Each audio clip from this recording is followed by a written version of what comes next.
All right, good morning, everybody. I will call the September Bytown Economic Development Committee meeting to order at 8:04 a.m. Starting off, do we have any public comments? Seeing none. Second item, any additions or changes to the agenda today? Perfect. Item 3, approve the minutes from the July 6th meeting. Can I have a motion?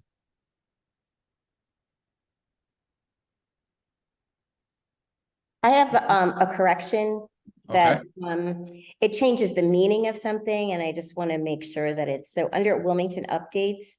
12 South Main next to the library with large renovation project and nonprofit housing. It's a nonprofit art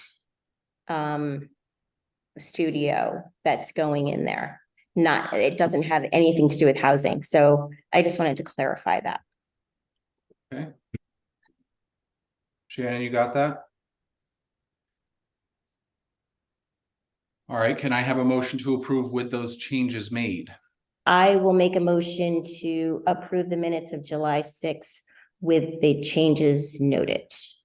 Okay, do I have a second? Second that. Bill seconds. Any discussion? All in favor? I have to abstain because I wasn't there. Okay. I think that's okay, right? Yeah, okay. Okay. Perfect. Okay, moving right along. Housing update. So we've been having some issues, right, with getting people to come to our meeting, which is, you know, I get it. It's the summer, everybody's busy. We did have a meeting. I think it was just myself, Sue, and Vicky to talk through the short-term rental stuff before we presented to the select boards. Gretchen and I made the call this month to cancel the September meeting so that we can spend a little time trying to recruit some new members and just kind of check in with the members we have to say, hey, are you still interested and do you have the time to participate?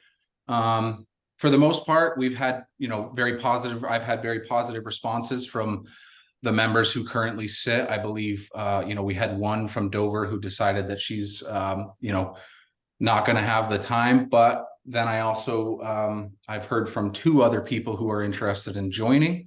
We sent an email out. We have a banner on our housing website kind of saying, you know, hey, join Bytown Marketing, Bytown Housing, and here's the commitment and things like that. And they reach out to me to let me know that they're interested. And then I talk them into joining our group. So we're going to spend this month recruiting. And then I think, you know, next month we'll have our meeting. We're planning on, you know, hopefully having some new faces there and kind of going through, hey, I know it seems like we've been crawling along, but here's what our successes are. And here's the things that we're looking to do in the future.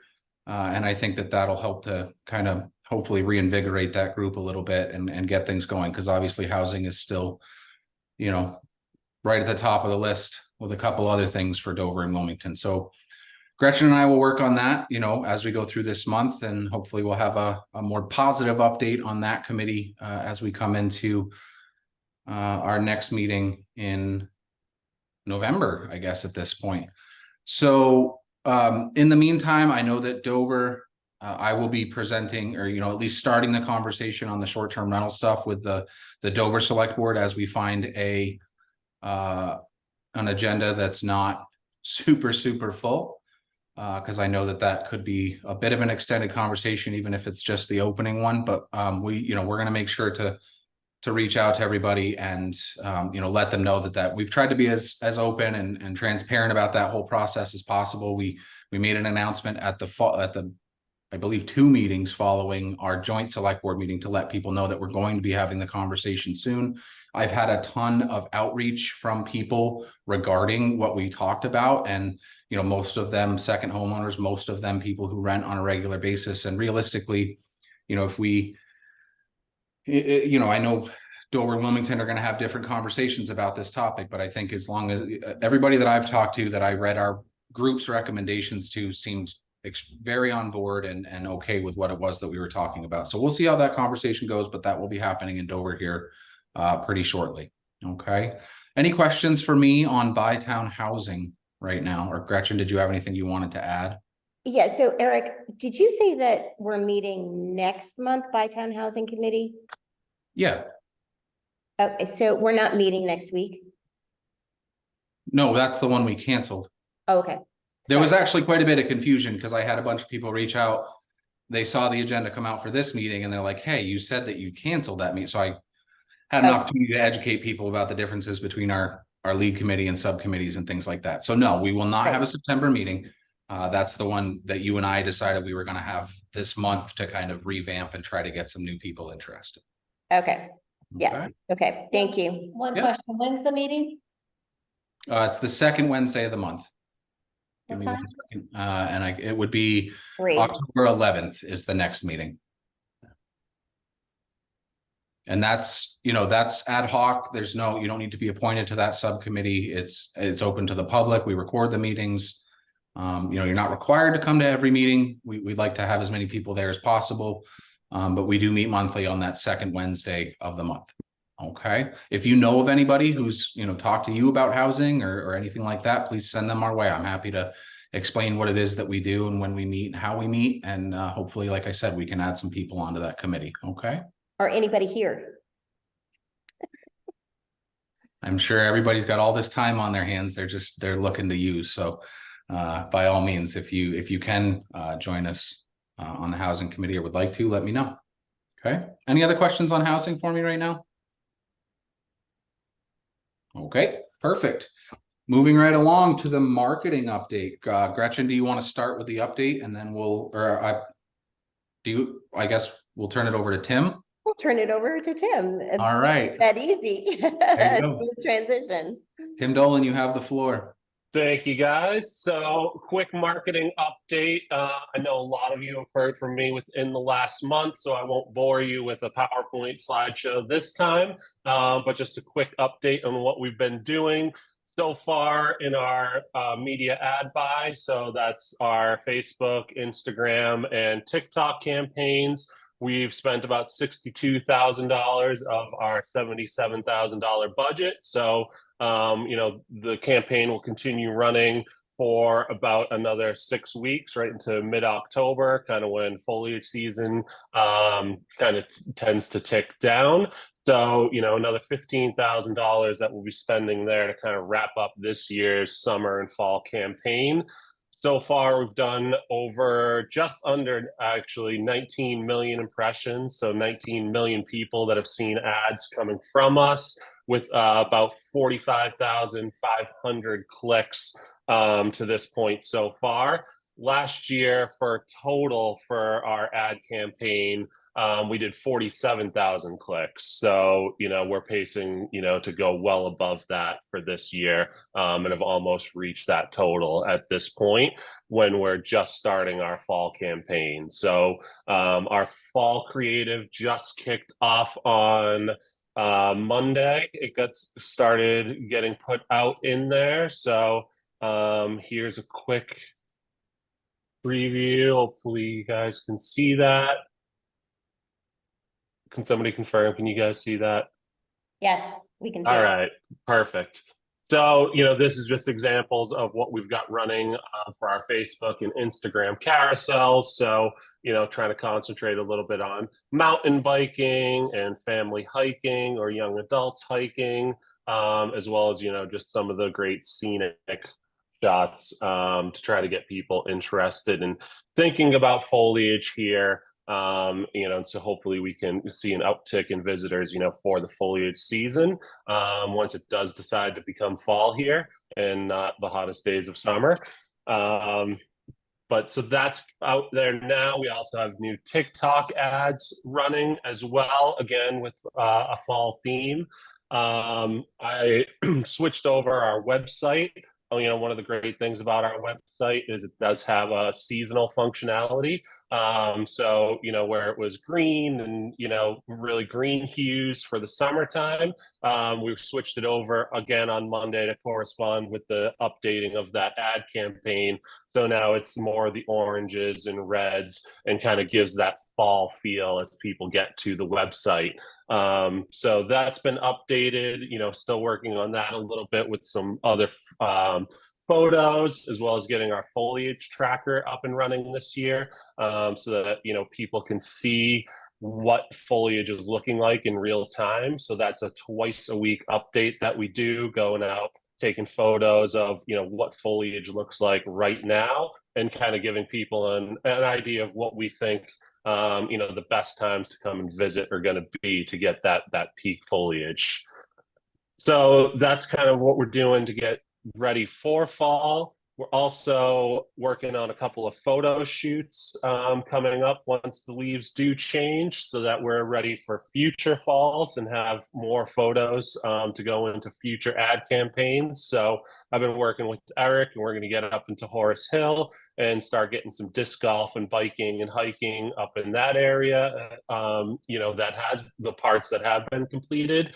As well as going around and doing some more hiking and scenic shots with our young adults and families, and then some dining, outdoor dining shots during that foliage season. So we did a social post last week looking for local models, and honestly, the results have been pretty overwhelming. We had over 20 people respond that they wanted to come out and just for fun and come and be models for us. So working on putting all that together, but I think we're going to get some really good content here for the future.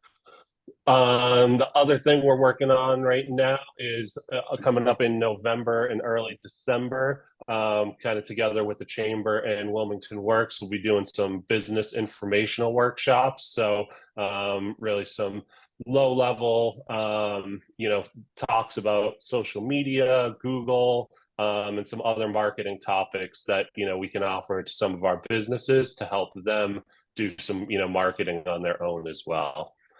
And then lastly, now that this ad campaign is up and we're into fall, we'll starting to think about next year and, what that ad campaign is going to look like as we start getting towards the end of this year, and have kind of the full results of how everything performed. So we'll be putting that together over the next month and a half or so, and probably come and see you guys again in early November at that meeting and talk about budget and plans for next year. Any questions about overall marketing and what we've been working on?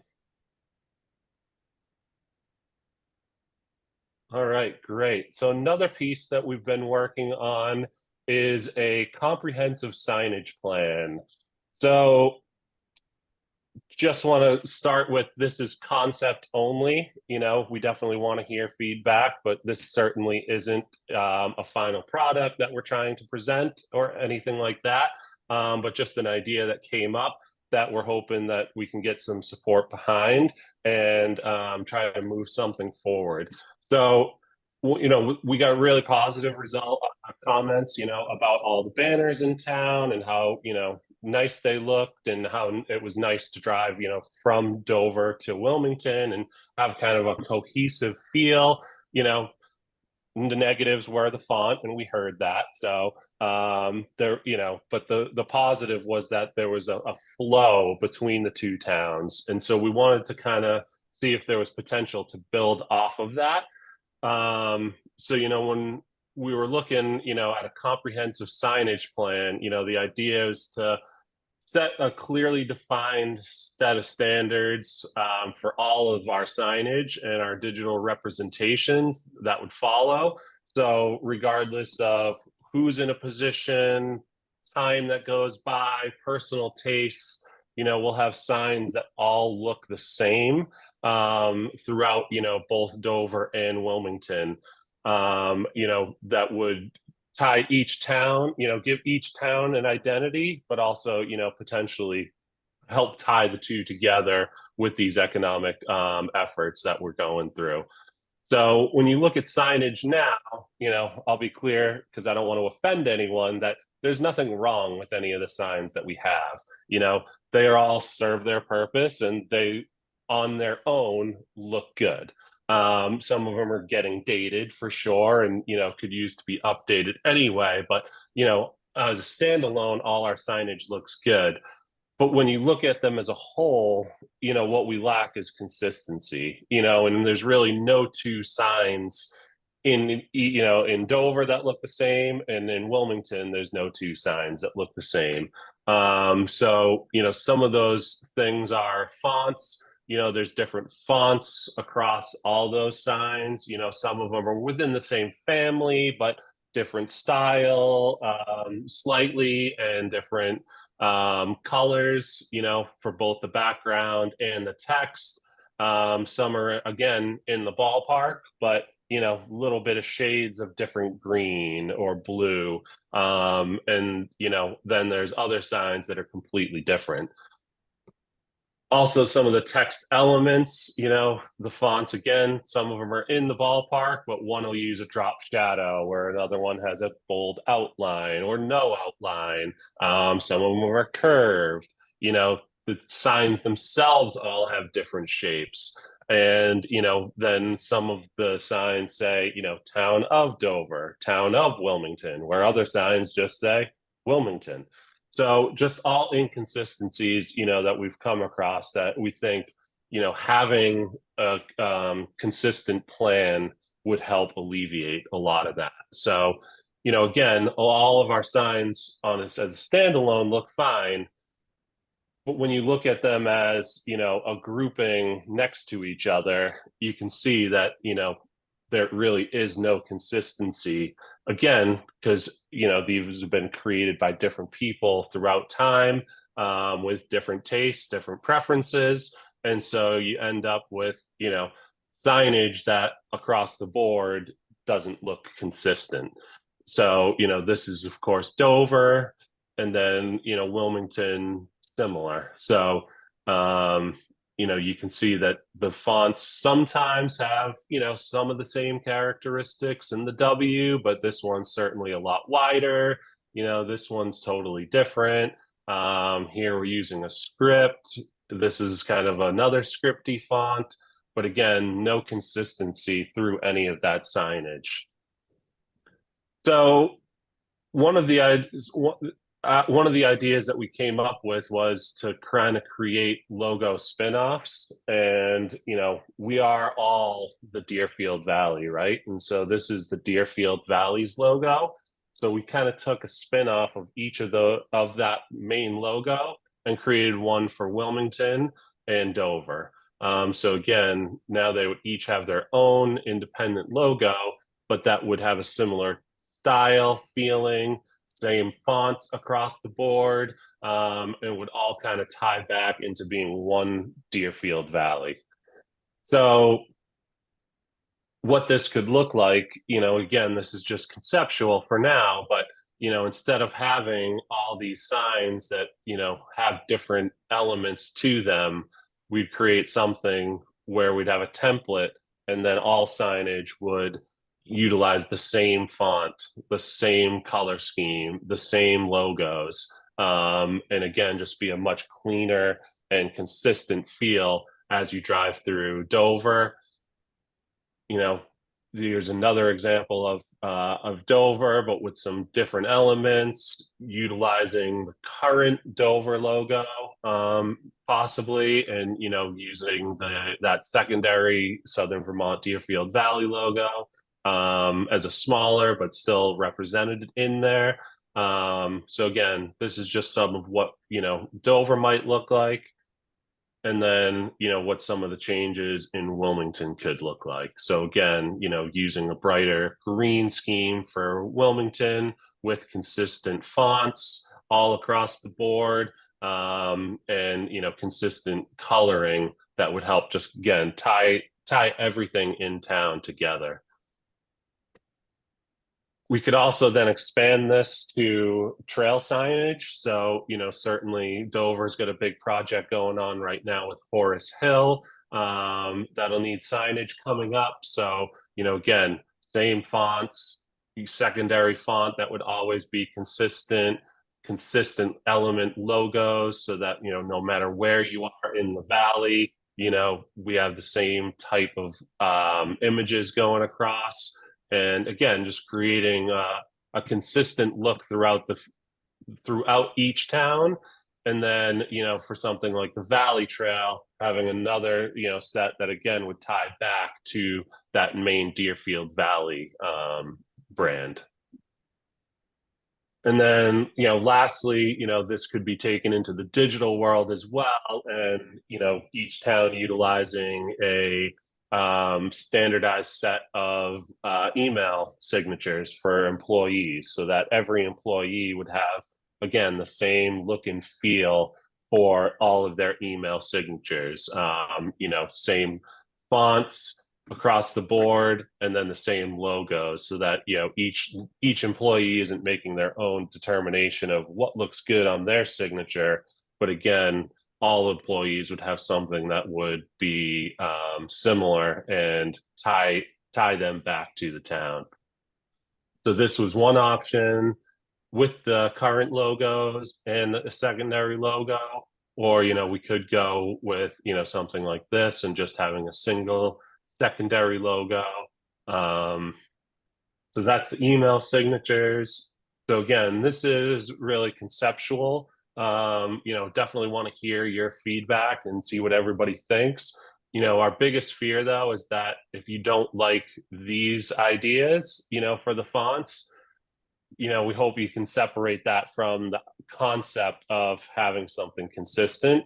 Certainly we can, work together to come up with what is going to best represent each town. But I think the main idea here is that, we really think it could benefit each town by having a consistent plan and signage that, all looks the same, wherever you are in town. So any thoughts on this? Or any of my board have any additional comments they'd like to add? I just want to say that Tim did a tremendous amount of work here, and he's doing a great job, and the marketing committee has really been presented this and agree with this presentation. So sure. I just want to say, did you check both the sign ordinances in both town and the historic district to make sure the signs would fit in with those guidelines? Not yet. We haven't really gotten to that point. Again, these are kind of just conceptual ideas. Certainly each town has their own sign ordinances. So we would make sure that whatever template we end up with, would fit within those guidelines.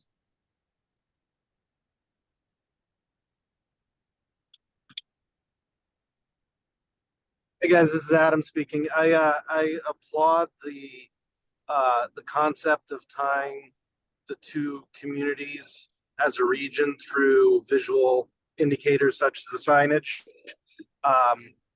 I will keep an open mind, but am cautious about some of the bright colors and the modern look that was there. Doing design by committee is a path to failure, but I would sense that there would be a strong pushback on some of the looks that I just saw regarding sort of, abandoning historic ties, certainly in the village in Wilmington. So, there's probably a good path forward with that sort of collaborative look amongst the two towns, but I worry about the model I just saw. Fair enough. Thanks, Adam. Yep. So Adam, you're specifically talking about color or actual, like, for instance, what's up on the computer right now, the Dover town offices, like keeping the shape of that is, and then putting in Dover. I mean, like, I just kind of want to get a better. Sure.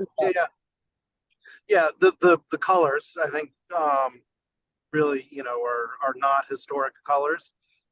So in the historic villages, I can see a lot of people opposing that. And then I think the logo itself is a very modern logo, and again, not historic. And I don't know if the two communities are ready to, move beyond their historic place in signage.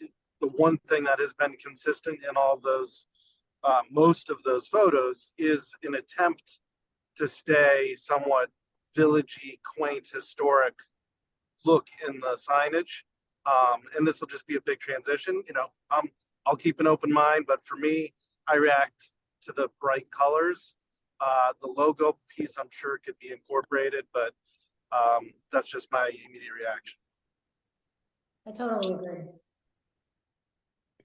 That's great feedback. Just curious, Adam, do you think it's having, like in these examples, the green being the primary color, would something with a white background and using those colors, in the inverse, do you think sit a little bit better? Or do you think it's the colors themselves and not necessarily how they're used? Yeah, one thing I know is I should not be the one designing signs. So I'll leave it to those who have that talent, gift. But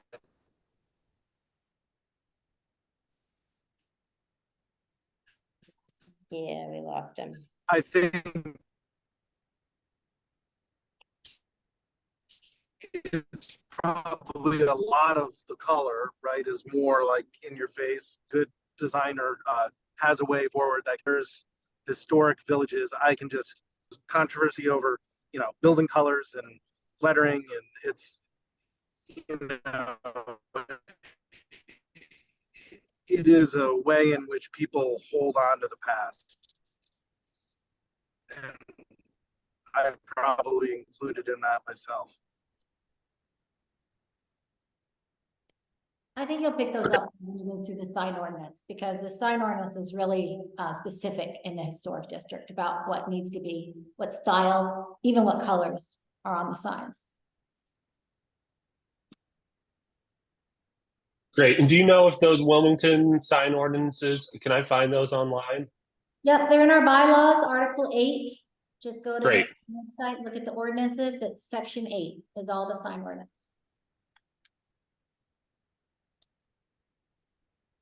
Tim and team, I just want to also, I really applaud the concept here and think it's an amazing idea, and really strongly support branding the region through that visual collaboration. So great to see this moving forward, and I'm sure a good final product will be the result. Yeah, I think, I believe it was Tim Shannon brought us the initial proposal for this, and we've kind of expanded on it since, obviously with the work that Tim Dolan has done. But it came out of a conversation we were having about other, resort or destination areas where there are multiple towns included, but while you're there, you don't necessarily, there's obviously unique identities for both of our towns, but you think of that as one place. A good example is when you look over at Lake George in New York, you don't know if you're in Bolton Landing or somewhere else, because all of the signage is cohesive and you just feel like you're in the Lake George area. So I think that's where this conversation grew from. Like I said, obviously we want our towns to keep their unique identities as well, but I think just the idea was to get a little bit of cohesiveness. I think if we go back to the drawing board and go through, Tim, we can send you the signed ordinance from Dover as well. I have it pulled up right here. And just, make sure that we're fitting within those things, maybe come up with a couple of different examples of what this might look like, as we progress this conversation forward. Does anybody else have any thoughts, comments, concerns, questions on what we're discussing here? And if you do, just pipe up, because I don't have everybody on the screen. Right, I just want to say great feedback. Yes. Thank you for speaking up, Adam. You're welcome. Tom's speaking. Is he speaking to us? He said you're welcome. Oh. Tim, thank you so much for your presentations today. Good job. You're welcome. Thank you guys. Appreciate the feedback. And if anybody has any thoughts afterwards, please let me know and we'll continue working on this. Okay, awesome. Thanks, guys. We're going to move on to the economic data reporting. Gretchen, do you mind if I start? Sure, no, go for it. All right. All right, can everybody see my spreadsheet here? Yes. Perfect. Okay, so this is a representation, maybe it's easier in black here, of every 1% payment that we've gotten from the beginning of time. Oh, I guess that's not going to work. So anyway, we got a payment on August 2nd of this month. As you can see, it is lower than last year's payment by about 30%. But if you look around the rest of the spreadsheet here, it has a lot to do with the fact that last year's payment at this time was the third highest payment we've ever gotten in history, right? So yes, that payment is down a little bit from last year, but we're actually still up. I guess I lost it now.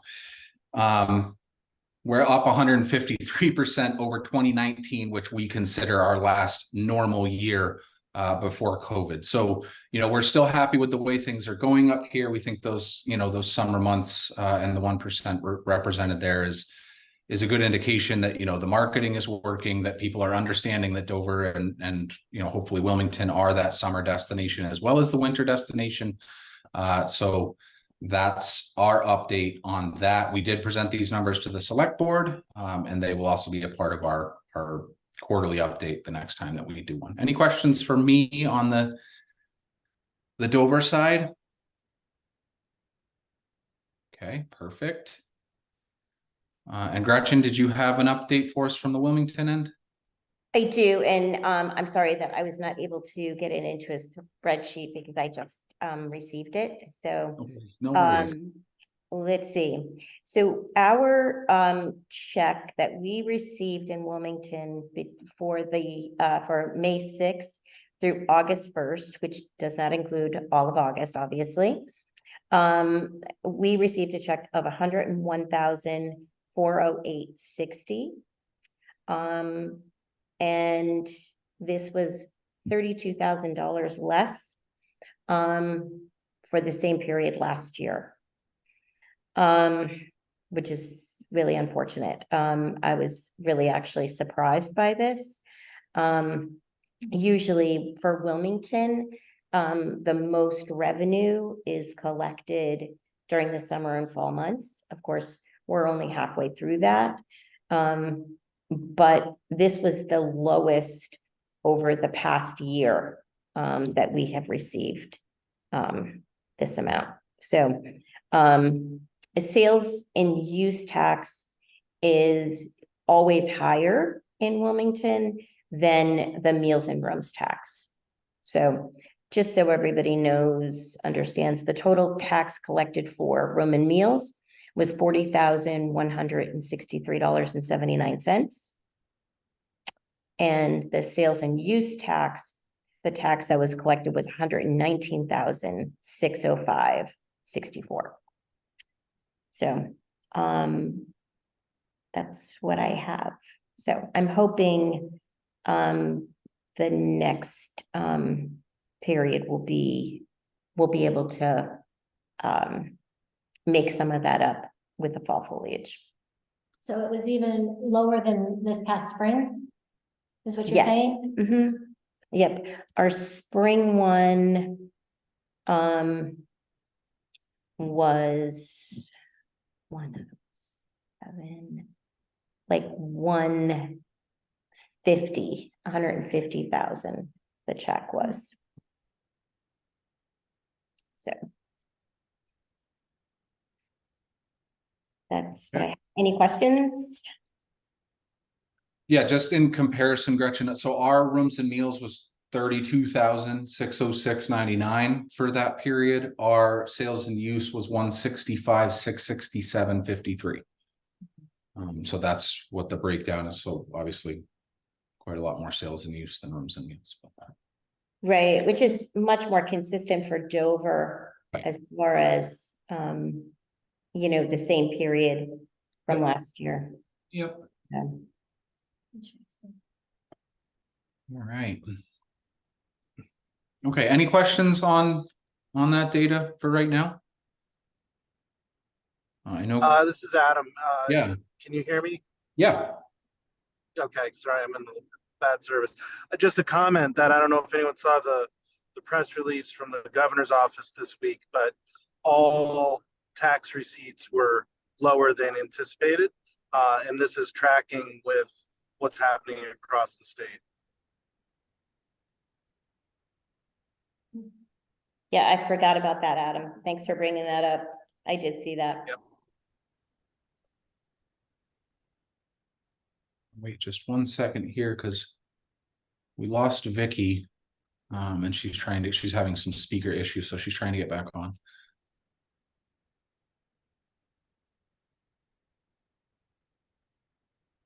On the iPhone, do we have Vicky or is it Bethany? Bethany keeps popping off. She's having trouble too. Sorry, I think I'm on now. Okay, Bethany's here. Okay, well, I think 1, 2, 3, 4, 5, 6. Okay, we still have quorum, so we're okay. And Vicky can catch up with the recording if she doesn't make it back on. Okay, so are we all set with there's Vicky. Are we all set with the economic data reporting for this meeting? Awesome. Okay, let's jump into some updates. Wilmington, I don't know if Gretchen or Tom would like to start, but Eric, did you want to talk about the VCDR? oh, yep, I'm skipping right over things, aren't I? So earlier this summer, Gretchen reached out to me and explained that she had been invited and invited me for an amazing opportunity to go up and speak at the Vermont Community Leaders Network Summit up at what used to be Vermont Technical College, is now one of the campuses of Vermont University. We were able to go up to that, attend some really great sessions throughout the day and learn some things about housing and all kinds of other topics. And then in the afternoon session, Gretchen and myself got to speak about the work that we do, all of us do as a bi-town committee, and what it looks like for two towns to be working together. It was a great experience. We had, there was very positive feedback to the things that we were doing. We were in a unique situation because Gretchen and I were both there to explain how it looks from both sides, whereas the other presenters with us were kind of trying to explain it as one person. So I think, we had an easy time of explaining what it is that we try to do and how we work together. And I think, the majority of the questions that got asked came our way because it is such a unique situation. And I think people, we're definitely had their eyes open to the idea that, working together as two towns or more, absolutely can be productive and can work. We explained that it's not all rainbows and sunshine all the time, but it definitely is a beneficial thing for us to be doing. So it was a very positive and good experience for us to be presenting that work out to that group. Gretchen, did you want to add anything? No, I mean, and we talked about, like cost savings, for, like working together with, like the housing analysis that we did together, our marketing campaign. But it was very well received, and all the questions pretty much did come to us. But yes, it was great. Vermont Community Rural Development, they do a great job. Yeah, and it was, Senator Welch was there, other state representatives, Ted Brady, who's the head of VLCT, he headed our discussion group. So it was a great day, and it was a good experience. And again, just great to get the word out there about the work that we're doing. Any questions on that? Okay, now we can move on to updates. Tom or Gretchen, would you like to start for Wilmington? Well, listen, I only have a couple things real quick. First of all, and I didn't bring it up about the sign. We're in the process of replacing the sign as you come in from the east. It's just below the White House as you come up that hill. And the prices so far are not encouraging. All right, let's put it that way. So I'm hoping that if indeed there's going to be some kind of a change or a list of a requirement or something posed, I think that I'm hoping we didn't have to replace this on top of that. It's a lot of money. It's a lot more than I expected. Anyway, that's okay. I've just thrown that out. The other real two big things we had a large group show up at one of our meetings here 2 weeks ago to discuss pickleball. Okay, pickleball is just, I don't know whether it was a pickleball group or a meeting of the AARP because, but the place was packed. And is Bill Banyan on today, by the way? He is. He's right. I'm hoping, hey, Bill, maybe you could open up to these group because they would swarm your place here at this point. But maybe you could pick up a lot of new memberships at the same time. Anyway, I'm just throwing that out. We are taking a look, obviously, at our tennis courts. I know Gretchen's going to look at even see if we can get get some kind of a grant to address it. Our problem with our tennis court is that it seems like every so many years it's underwater. Okay, it's been damaged at least 3 times in the past 10 years, and fairly substantially. Yes, it opened up the cracks. To replace it, it's about $150,000. And the thing is, do you want to put $150,000 into a floodplain again? So again, one of those 6 of one, half dozen of the other. Not a lot you can do. But the big news we had this week was we have a questionnaire that has been sent to us to talk about replacing the bridge on Route 9. All right. Now they're saying it's going to be 6 years down the road. And I'll be very honest with you, when that bridge is going to be replaced, I don't want to live here anymore because downtown is going to be phenomenally bad. I can't imagine after we went through the paving that we went through in downtown Wilmington. I can't imagine what it's going to be like without that bridge for any length of time whatsoever. However, the bridge has to be replaced. We've been talking to the state for years about replacing that, or at least putting it on their list. They finally decided that they would do it. Last time we talked to them, they said was 10, 15 years down the road, if even they would even consider it, but now they have. Somebody's taken a look at the bridge and it's finally going to be replaced. But 2029, I'm looking at all you young people. You're going to love it. You're going to love it. 2029, 2030, whatever it's going to be. But I'm just going to give you a heads up that plan accordingly. But yeah, that's about the biggest news we've had. Anyway, I think Gretchen can follow up with the supplementals on this. Thank you. Yeah, thanks, Tom.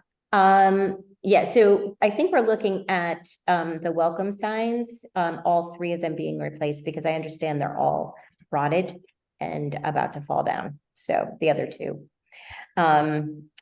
And let's see, so I'm going to go into tennis courts as Tom was talking before. So I'm writing a grant right now to get those reclaimed. They were built in 1972 and never once have ever had a full reclamation of those courts. So I'm doing a building and general services recreational facilities grant that's due on Monday.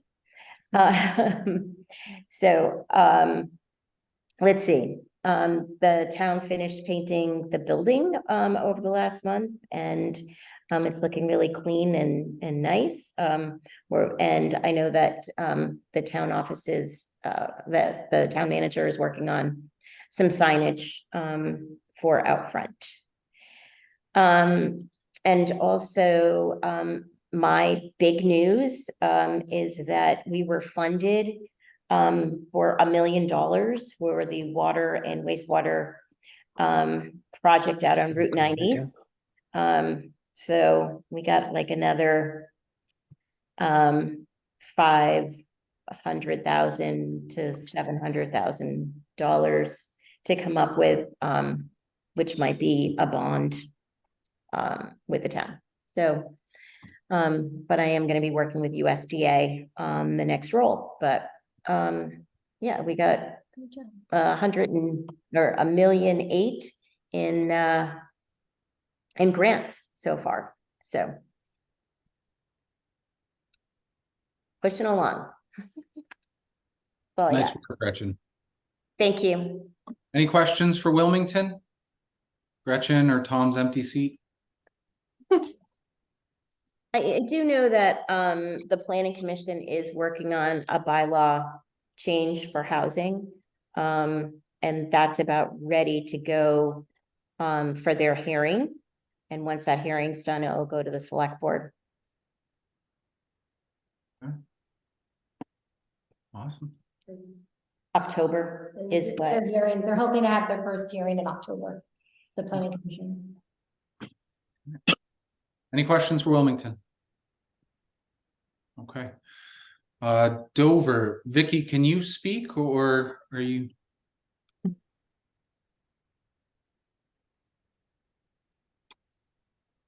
All right. I don't know that Vicky's having some technical issues, so I will start, I guess, and then go on from there.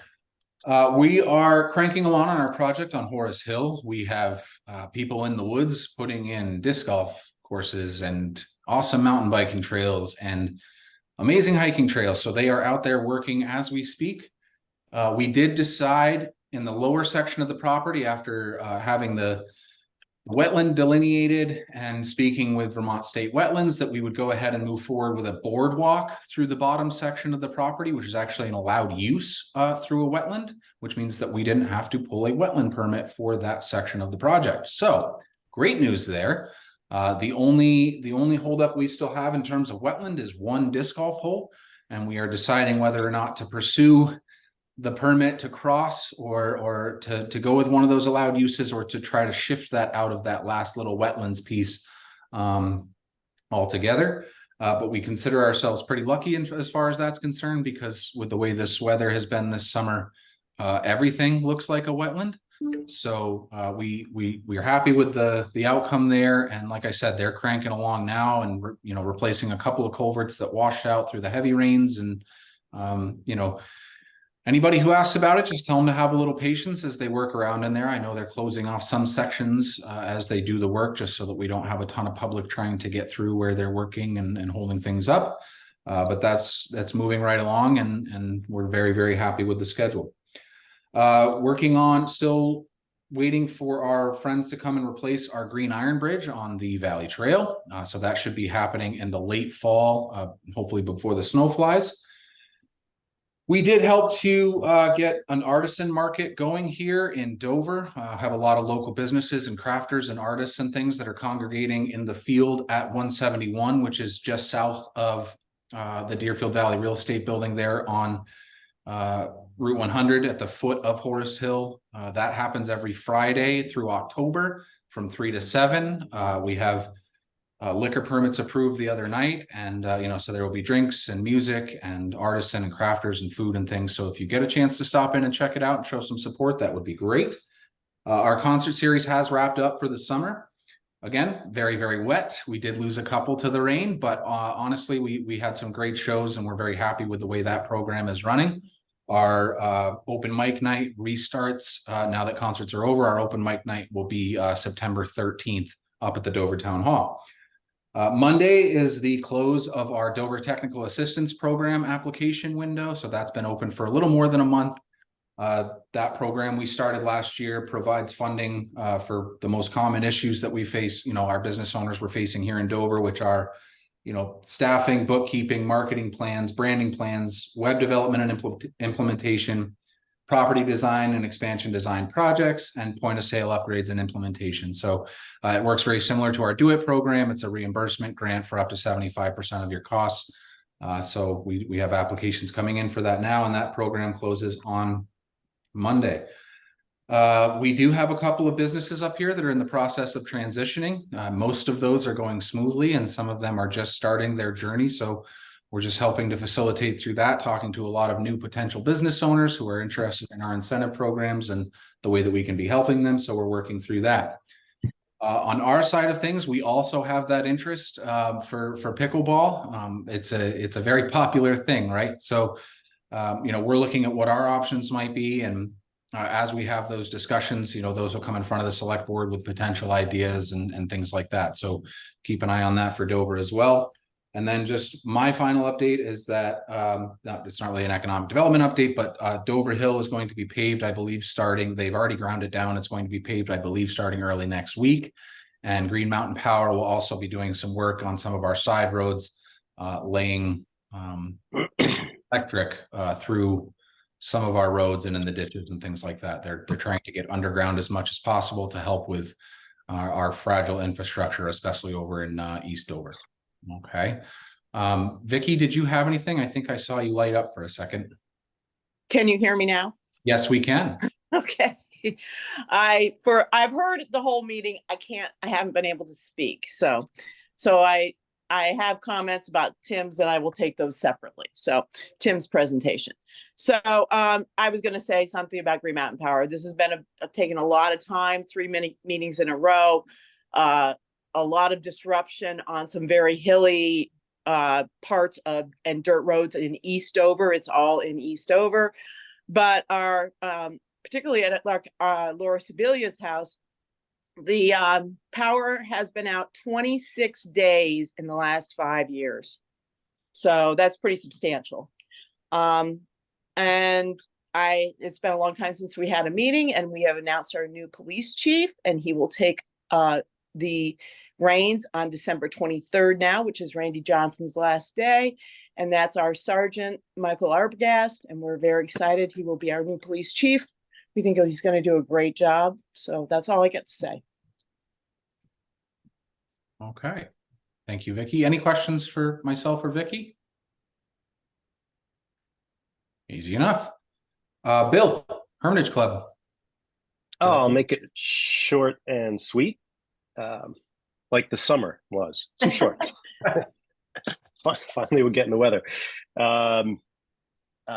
We've been busy. This is really our third off season since taking over the asset, and probably the last of the big summers of renovations, whether they're inside the lodge, making that facility work for us better, or out on the mountain where we've got a number of significant projects, just repair and updating.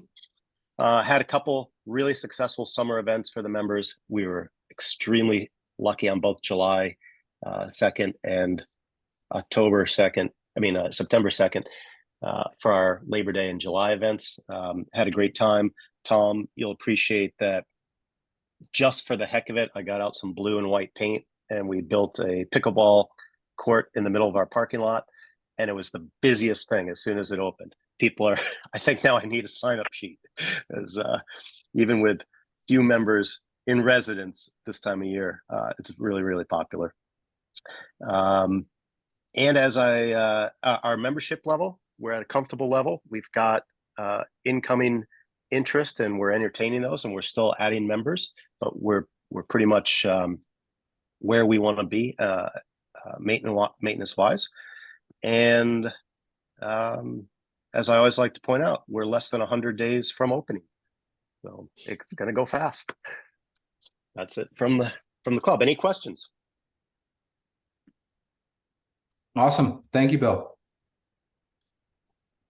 Adam, we're going to skip MountSnow. Brian was unable to join us this morning, so I'm sure he will give us an update twice as hard in 2 months, or in the next 2 months. Adam Gernol, BDCC. Hey there.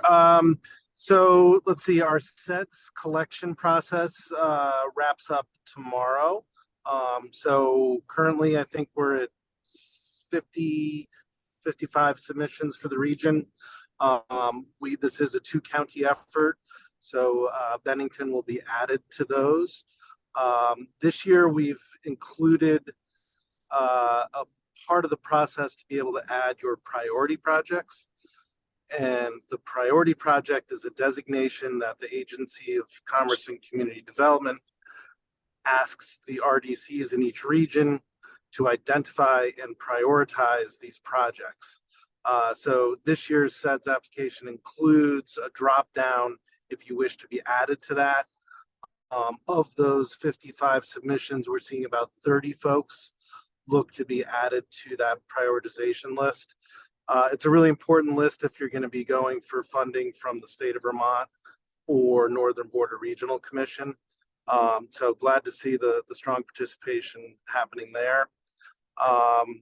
We are holding our annual meeting, so I apologize in advance for the multiple spam outreach that you'll get on that, but do hope to see folks attend that.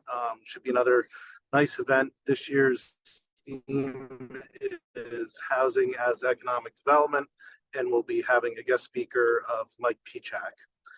So that's it for now, and thanks for any questions or passing.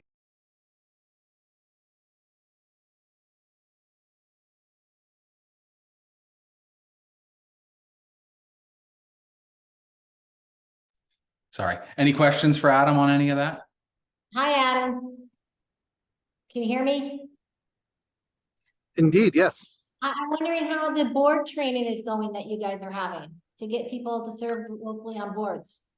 Oh, yeah, that is also getting a strong interest. I don't know the exact number, but I know Meg is happy with the responses to date. Thanks.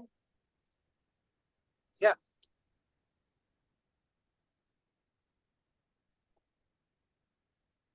All right. Any other questions for Adam? Perfect. We're going to have to skip the mover. Christine couldn't join us this morning. Bethany, do you have updates for us from the chamber? I do, just a couple quick ones. So it's been pretty busy for us this summer. We had our fireworks. We were very lucky and had good weather. A really good turnout for that. And the fireworks display was almost 45 minutes. I think people enjoyed that.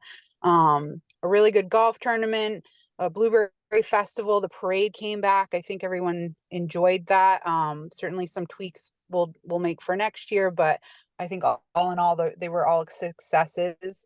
And then we're gearing up for Vermont Wine and Harvest Festival in about 2 weeks. Our ticket sales are almost double right now what they were last year. So we're just trying to figure out if that's people buying in advance or if we're going to get slammed. Kind of hope it's a second, but either way, we're excited. We are still looking for volunteers. So if anyone's interested, please contact me. We'll give you a ticket to the opposite event for whichever event you volunteer for. And then lastly, we're just starting to roll out membership renewals. So people will be receiving emails and paper copies in the mail. We're trying to get back onto our fiscal year cycle. With COVID, we kind of inched into the new year. But be on the lookout for that. Our membership has gotten really strong. We continue to grow and get new members. And so we're hoping to get to kind of back to our glory days is in the next year or two. But I think that's it for now. Okay, awesome. Thank you, Bethany. Any questions for Bethany at the chamber? Okay. That will do it for our meeting. Our next meeting will be Thursday, November 2nd. We will update that agenda. It's not in Zoom only if you'd like to attend in person down at Deerfield Valley Rescue. Anything you'd like to see on the agenda, please make sure to get that to me by the week before that meeting. I'll send a reminder out prior to that meeting if there's anything you'd like to discuss or see discussed. Other than that, can I have a motion to adjourn? So moved. Gretchen moves. Second, Bill. Awesome. You guys have a great 2 months, and we will talk to you all very soon. Thanks. Bye, guys.